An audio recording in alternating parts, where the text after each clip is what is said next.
किन्हीं विषम परिस्थिति और आर्थिक हालातों के चलते जब किसी व्यक्ति का लोन डिफॉल्ट होता है तो आर्बिट्रेशन की कार्रवाई होती है।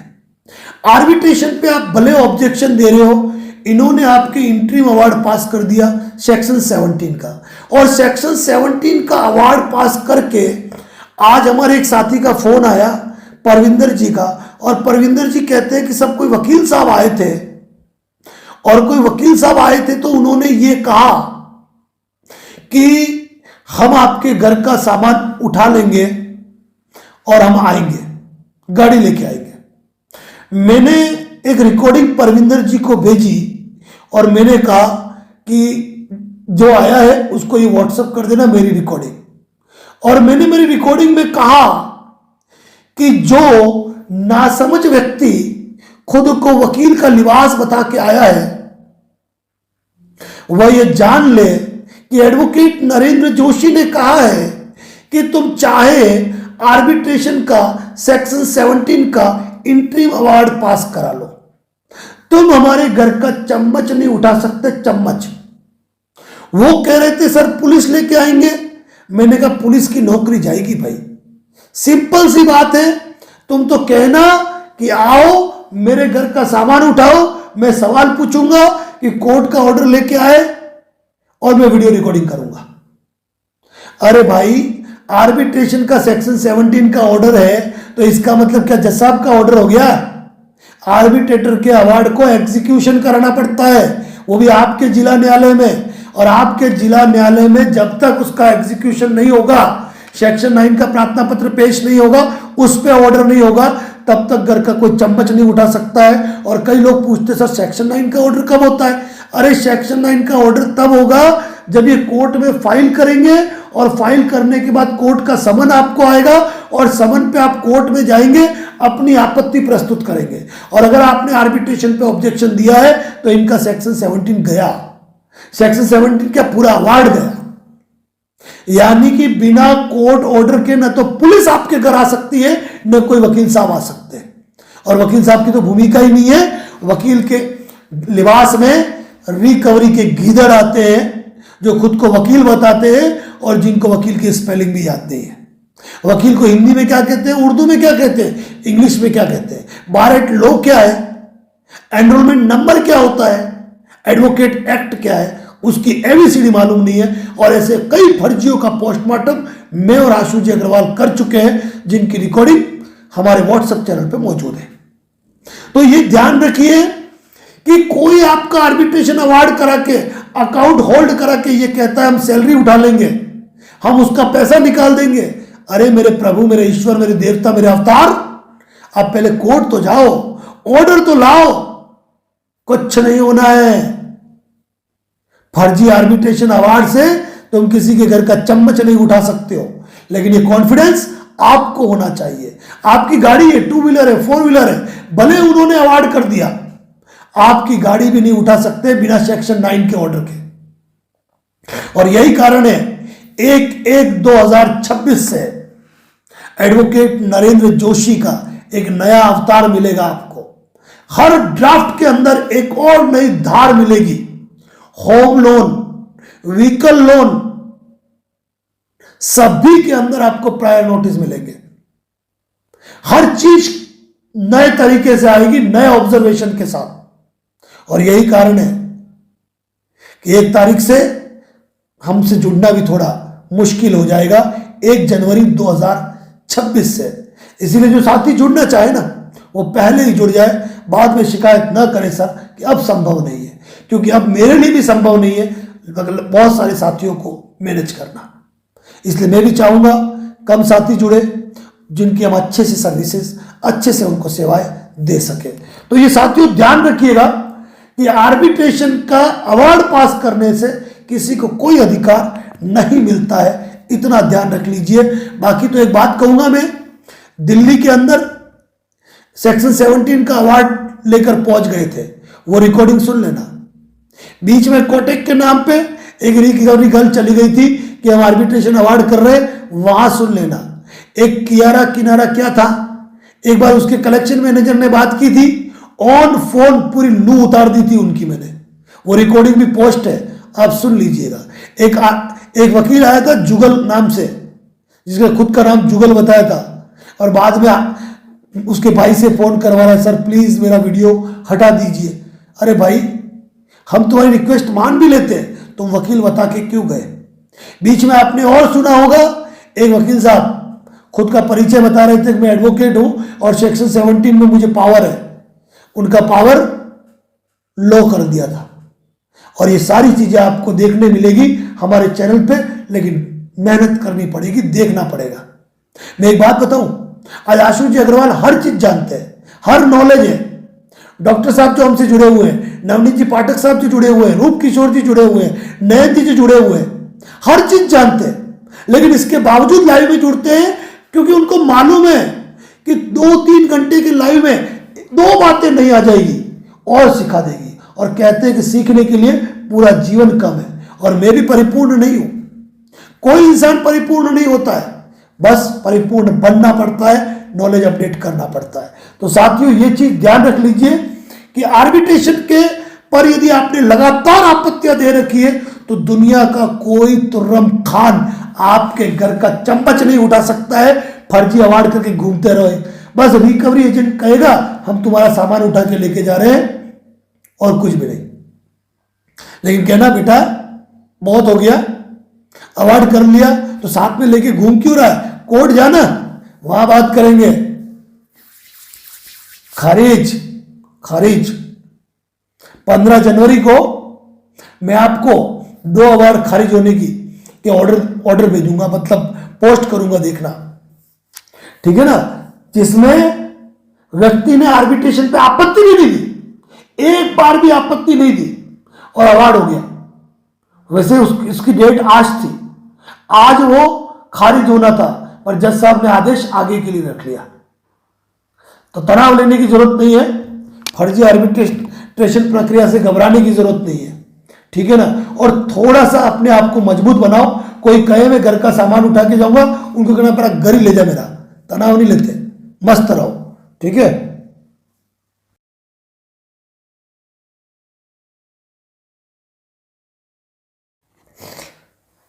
आरबीआई क्या करता है?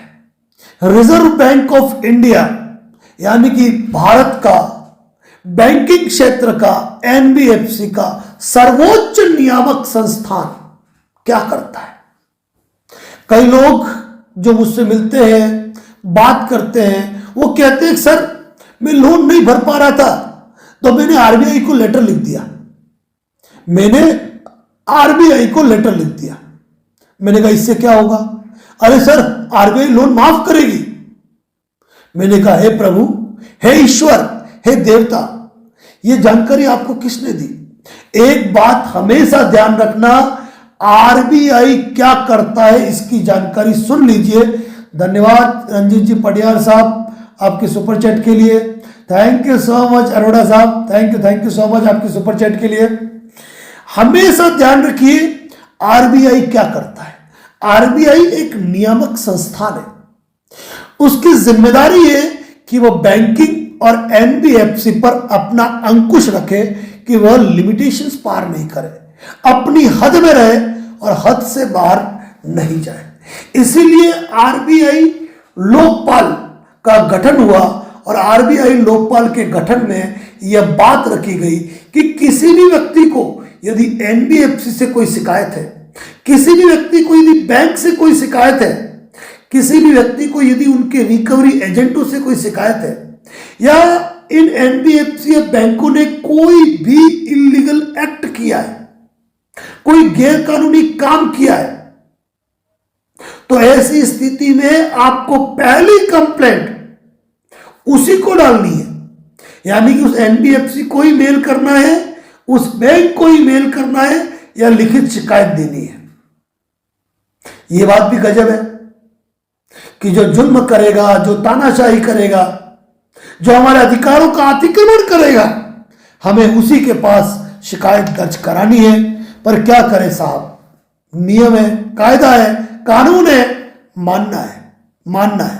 तो वो शिकायत हम एनबीएफसी या बैंक को करते हैं और उस शिकायत के अंदर हमारी क्या शिकायत है हम वो मेंशन करते हैं, और उन शिकायतों के साथ हम अपना नाम, email ID, mobile number, loan account number या क्रेडिट कार्ड नंबर वगैरह वो सारी चीजें लिखते हैं और उनको मेल करते हैं। और कहते हैं ना, अपनी मां को डाकन कौन कहेगा, अपनी मां को डाकन कौन कहेगा, और यही होता है और यही होता आया है। यही कारण है कि 99% कंप्लेंट कभी भी एनबीएफसी या बैंक सॉल्यूशन करते ही नहीं है। वो अपने व्यक्ति का पक्ष लेते हैं और जो कंप्लेंट है उसके सॉल्यूशन में भी यही लिखते हैं कि हमारा लोन डिफॉल्ट है, हम लोन की ईएमआई पे कर दें, हम हमारा ड्यूज क्लियर कर दें, लेकिन वो उस टॉपिक पे नहीं आएंगे जिस टॉपिक पे आना चाहिए। अब 30 दिन हो गए, जवाब नहीं दिया, कोई सॉल्यूशन नहीं किया, आरबीआई लोकपाल को कंप्लेंट होगी। जवाब दे दिया, हम जवाब से संतुष्ट नहीं है, तो भी आरबीआई लोकपाल को कंप्लेंट होगी, और ये कंप्लेंट आपको करनी चाहिए। जब तक आपकी ये कंप्लेंट स्टैंड है तब तक रिकवरी एक्ट नहीं हो सकता है, और जो रिकवरी एक्ट करता है उन्हें कहिए कि तुम्हारी कंपनी का कोड ऑफ कंडक्ट लाओ और कंपनी के लेटर हेड पे लिखवा के लाओ कि यदि हमारी कंप्लेंट स्टैंड है तो हमारे खिलाफ रिकवरी का एक्ट हो सकता है। धन्यवाद डायमंड टैक्स फॉर्म, बिल्कुल बिल्कुल साहब, थैंक यू सो मच आपके सुपर चैट के लिए। तो यहां पर बहुत ही इंपॉर्टेंट बात है, बहुत ही इंपॉर्टेंट बात है। धन्यवाद रविंद्र जी वोयर साहब। बहुत ही इंपॉर्टेंट बात है कि आपने आरबीआई लोकपाल में कंप्लेंट कर दी और आपकी कंप्लेंट जब तक स्टैंड रहेगी आपके खिलाफ कोई कार्रवाई नहीं हो सकती है। तो यह बात समझ जाओ कि आरबीआई हमारी शिकायतों के निस्तारण के लिए, लेकिन आरबीआई यदि किसी मैटर में कोई केस फाइल हुआ है, सेक्शन 25 का केस है, 138 का केस है, 316, 318 का केस है, तो वहां पर आपका कोई भी हेल्प नहीं करेगा। इसलिए जब भी आरबीआई में आप कंप्लेंट करें तो आप इस चीज को लिखने से बचें कि आपके खिलाफ इन्होंने मेरे खिलाफ ऑलरेडी केस कर रखा है। आप भले रिकवरी एजेंट की कंप्लेंट कर रहे हो, कोई दूसरी चीज कर रहे हो, लेकिन हाँ ये बात अलग है कि आप ये लिख सकते हो कि कोर्ट में केस होने के बावजूद ये रिकवरी एक्ट कर रहे हैं, ये कंप्लेंट आप कर सकते हो। लेकिन सेक्शन 25 में क्षेत्राधिकार से परे जाकर इन्होंने केस फाइल किया। आर्बिट्रेशन में ये नियमों को ताक पे रख रहे हैं। आप जब भी ये शिकायत करेंगे तो कहा जाएगा कि मामला सब जुडिशियल न्यायिक है, हम इसमें दखलंदाजी नहीं कर सकते हैं, यही जवाब हमेशा आता है। जबकि दर्द क्या है मालूम है? दर्द यह है कि एनबीएफसी कंपनियां कानून की धज्जियां उड़ा के आर्बिट्रेशन कर रही है, कानून की धज्जियां उड़ा के सेक्शन 25 के केस फाइल कर रही है। अब वहां हमारी शिकायत जायज है, लेकिन फिर भी आरबीआई मामला सब जुडिस है यूके के छोड़ देती है। तो यह बात ध्यान रखना कि आरबीआई शिकायतों के निस्तारण के लिए है, लेकिन जहां केस फाइल हुआ वहां अपना हाथ झटक लेगी। यह बात ध्यान रखना। दूसरी बात यह भी ध्यान रखना कि आरबीआई जो है ना, आरबीआई कभी भी कोई भी लोन माफ नहीं कराता है। किसी के दिमाग में, बिल्कुल प्रवीण जी, बिल्कुल कर लीजिएगा कल। Thank you for super chat Praveen ji, बिल्कुल कल कर लीजिए, आप कल कर लो, आप 11 बजे कॉल कर लो मुझे। आरबीआई कभी भी लोन माफ नहीं कराता, और लोन माफ से संबंधित प्रायर नोटिस, सेक्शन 25 के रिप्लाई, 138 के रिप्लाई कभी आरबीआई को नहीं जाते हैं। इतना ध्यान रख लो। तो ये ध्यान रखना, आरबीआई इनके न्यूसेंस को रोकने के लिए, इनके आतंक को रोकने के लिए, इनके इलीगल एक्ट को रोकने के लिए, इन पर बंदिशों के लिए है, लेकिन उसके लिए आपको सबूत के साथ शिकायत करनी पड़ेगी। इसीलिए जितने भी साथी लाइव में जुड़े हैं, क्योंकि आज इस वक्त जब हमारा समय 11:30 बजे हो चुका है और इसके बावजूद 227 साथी हमारे साथ लाइव जुड़े हैं, ये हमारे लिए गौरव की बात है। और 112 साथी फेसबुक पे दिख रहे हैं, जबकि फेसबुक पे हमारे कुछ लिमिटेशंस लगी हुई है, तो ज़्यादा सर्कुलेट नहीं हो पाएगा। अब तो ये ध्यान रखना, आरबीआई कभी लोन माफ नहीं कराता है, और कानूनी केस होते हैं वहां पर भी वो अपना पल्ला झटकता है, जबकि नहीं झटकना चाहिए। ये मैं कह रहा हूं, जहां कानून के साथ खिलवाड़ हो रहा है वहां आरबीआई को भी संज्ञान लेना पड़ेगा और लेना चाहिए।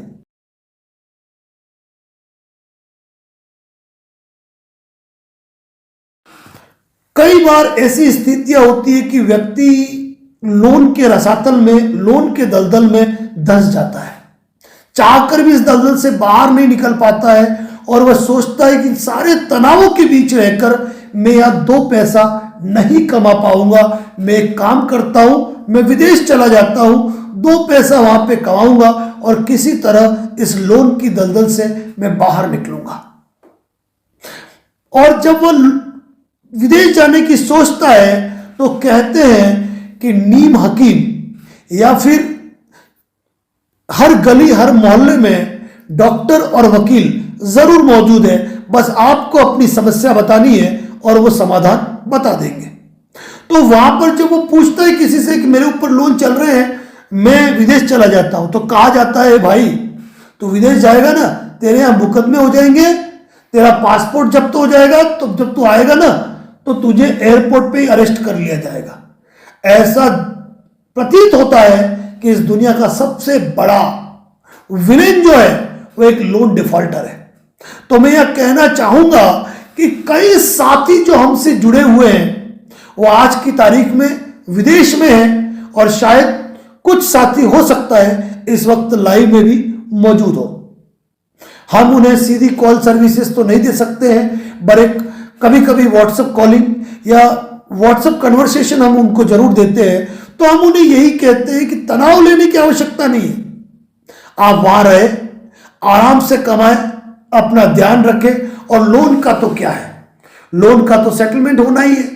अगर आपके खिलाफ कोई केस हो भी गया ना, तो उसमें ये ध्यान रखना कि आप यहां पे मौजूद नहीं हो, आपको नोटिस आ जाएगा, आपको प्रीकॉग्निजेंस का नोटिस आ गया, आपको समन आ गया, आपको बेलेबल वारंट आ गया, आपको अरेस्ट वारंट आ गया, लेकिन आप यहां हो ही नहीं। अब यहां हो ही नहीं तो आप विदेश में कर क्या रहे हो, आप कमा रहे हो, कमा रहे हो, 2 पैसा इकट्ठा करो, अपने लीगल एक्सपर्ट से टच में रहो कि सेटलमेंट के लिए आपकी तरफ से वो बात करें, आपके घर वाले बात करें। सेटलमेंट लेटर जब आएगा वेरीफाई करा दो, और आपके घर वाले भी उसका पेमेंट कर सकते हैं। और कोई भी केस किया हो, अगर सेटलमेंट हुआ तो केस विड्रॉल करने की जिम्मेदारी कंपनी की होती है। एक मेल डालो, अगली लोक अदालत में केस विड्रॉल हो जाएगा। तो तनाव लेने की तनिक भी आवश्यकता नहीं है। यदि आप विदेश में हैं या कमाने के लिए विदेश जाना चाहते हैं, आपके उधर ऊपर यदि कोई 138 का केस चल भी रहा है, कोई सेक्शन 25 का केस चल भी रहा है, कोई आर्बिट्रेशन की प्रोसीडिंग चल भी रही है, तो आपको उसके लिए चिंता करने की आवश्यकता नहीं है। यह चीज ध्यान रख लीजिए। दूसरी बात, अगर कोई आर्बिट्रेशन की कार्रवाई हो गई तो सेक्शन 9 के अंदर आपकी तरफ से एपीयर एडवोकेट होता है, आपको सिर्फ वकालतनामा ही साइन करना है ना, वो साइन करके घर पे रख दो। जब जरूरत पड़ेगी 5-10 पेपर वकालतनामे के साइन करके घर पे रख लो, तनाव लेने की जरूरत ही नहीं है। इसीलिए विदेश में कोई तनाव नहीं है। कोई केस चल भी रहा हो तो कोई आपका पासपोर्ट बैन नहीं होता है, आप जा सकते हैं, कमाएं, मेहनत करें, कोई तनाव नहीं है। अब एक नई बात, बहुत इंपॉर्टेंट बात,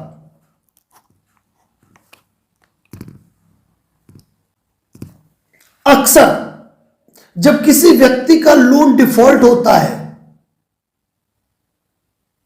तो एक सवाल जरूर आता है, या हमसे भी कोई व्यक्ति बात करता है तो वो एक ही बात कहता है कि सर लोन सेटलमेंट करवाना है, लोन सेटलमेंट करवाना है।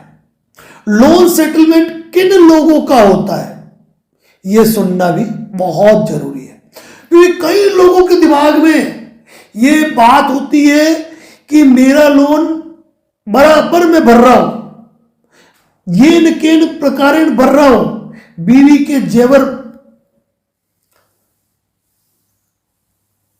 सर भाभी जी ऑस्ट्रेलिया के लिए आपके कारण आपने बोला था कोई प्रॉब्लम नहीं आएगा। Thank you sir, welcome welcome doctor साहब, आपके सुपर चैट के लिए भी थैंक यू सो मच, धन्यवाद। आपका नाम नहीं लिखा था आपने, power of success, okay okay, thank you for super chat. तो अब किन लोगों का लोन सेटलमेंट होता है, एक बहुत इंपॉर्टेंट बात है, इंपॉर्टेंट टॉपिक है, तो ध्यान रख लीजिए। लोन सेटलमेंट किन्हीं विषम परिस्थिति और आर्थिक हालातों के चलते यदि किसी व्यक्ति का लोन डिफॉल्ट होता है ना, तो उसी के लोन का सेटलमेंट होता है, यह ध्यान रख लीजिए। अब इसका मतलब तो यह हुआ नहीं भाई, एक सिंपल सी बात है, एक व्यक्ति के जेब में 1 लाख रुपया पड़ा है, अब उसका कोई 20-30, 40,000, 50,000 का लोन है, अब उसके घर पे रिकवरी एजेंट आ रहा है, कोई तांडव कर रहा है, वो डायरेक्ट पैसा मुंह पे मारेगा, टक निकल यहां से। क्यों? क्योंकि उसके पास पैसा है। कोई व्यक्ति जानबूझकर लोन डिफॉल्ट नहीं करता है, यदि करता है तो वह हजारों में एक होगा, क्योंकि हर व्यक्ति को अपना आत्मसम्मान, अपनी इज्जत प्यारी है। तो किन्हीं विषम परिस्थिति और आर्थिक हालातों से व्यक्ति इतना त्रस्त है कि उसके पास पैसा ही नहीं है, तो एक बात होती है ना, एक बात होती है कि खोने के लिए हमारे पास है क्या। जब हमारे पास कुछ है ही नहीं, तो ऐसी स्थिति में ही सेटलमेंट होता है, और इसके लिए सबसे पहली चीज ये होती है कि उस व्यक्ति ने अपनी विधिक प्रतिरक्षा क्या कर रखी है।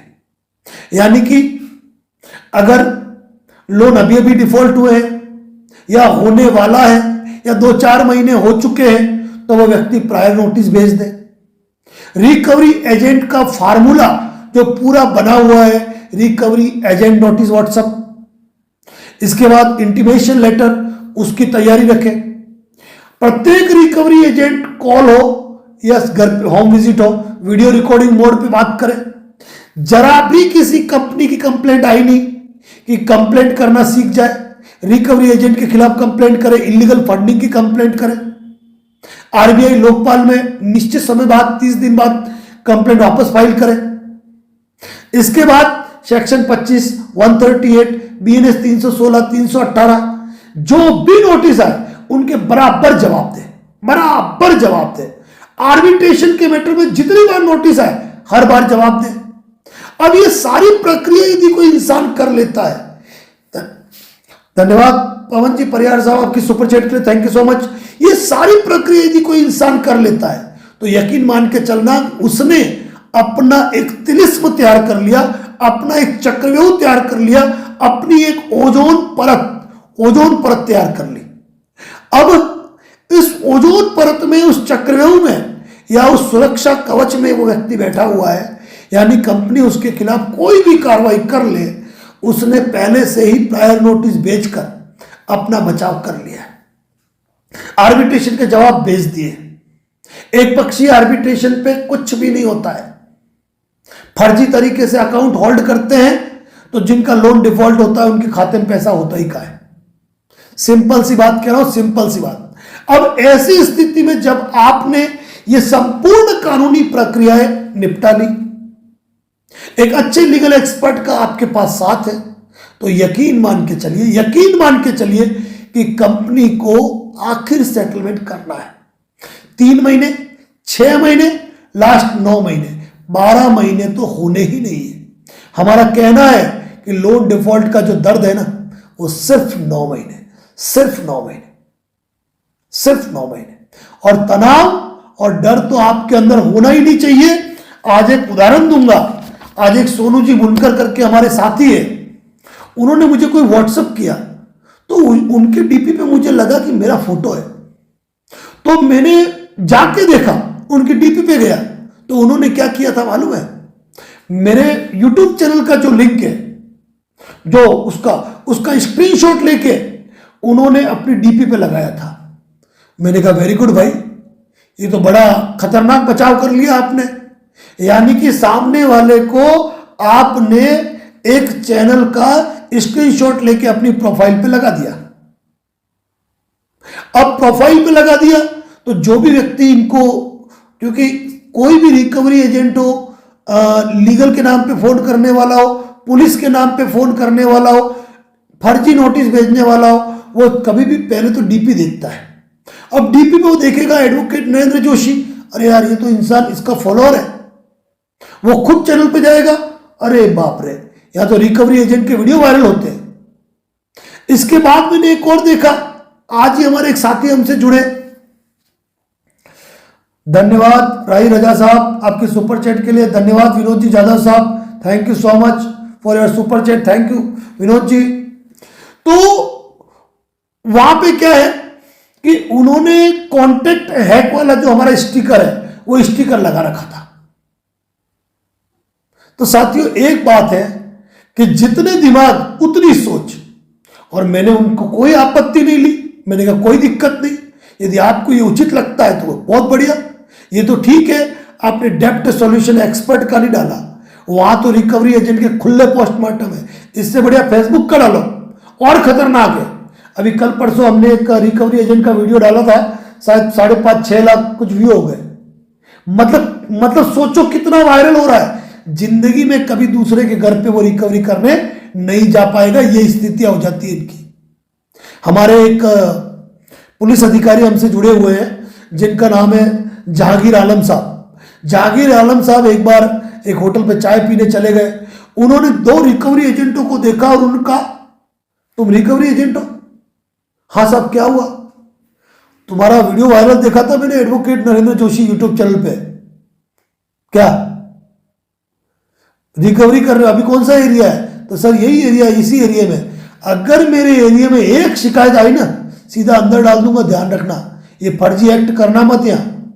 तो साथियों ये होता है वायरल होने का प्रभाव। और दूसरी बात, जितने भी वीडियो हमारे होते हैं ना, आपकी कमी होती है। हमारे आशुष अग्रवाल साहब सही कहते हैं कि सर किसी को गर्दन काट के भी दो ना, तो वो कहता है गर्दन थोड़ी सी सही तो काटते, थोड़ी टेढ़ी काटती है, कम से कम उनको शेयर तो किया करो, इतना समझो आप। तो आज ये बात समझ लो कि किन लोगों का लोन सेटलमेंट होगा?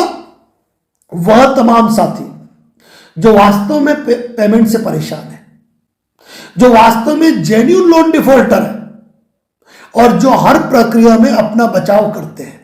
Prior notice section 25, 138 recovery agent notice, intimation letter section 25 का रिप्लाई, आर्बिट्रेशन के सारे reply, ECS account information, bank arbitration, जितनी प्रकार के ड्राफ्ट्स है उन सारे ड्राफ्ट्स का इस्तेमाल करेगा।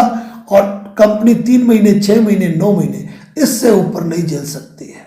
और उन साथियों का लोन कुल मिलाकर उनका होता है सेटलमेंट। तो लोन सेटलमेंट होता है, लेकिन उसके लिए एक ही चीज है कि आपको इस चीज से नहीं डरना है कि रिकवरी एजेंट क्या करेगा, क्या आर्बिट्रेटर मेरे घर का सामान उठा लेगा, पुलिस आएगी गिरफ्तार कर लेगी, ऐसा कहते हैं बैंक वाले, और आप घबरा जाते हो। आप जब भी कोई कहे ना कि तुम्हारे खिलाफ अरेस्ट वारंट जारी हुआ है, हाँ ठीक है, एक काम करो यार, अरेस्ट वारंट से कुछ नहीं होगा, सजा वारंट जारी करा दो और मुझे 7 साल जेल भेज दो। अरे बोल के तो देखो। कोई कहे आपके अकाउंट अटैच करा दूंगा, अरे भाई कल कराता है, आज करा, कोर्ट जा, सेक्शन 9 का ऑर्डर लेके आ जा।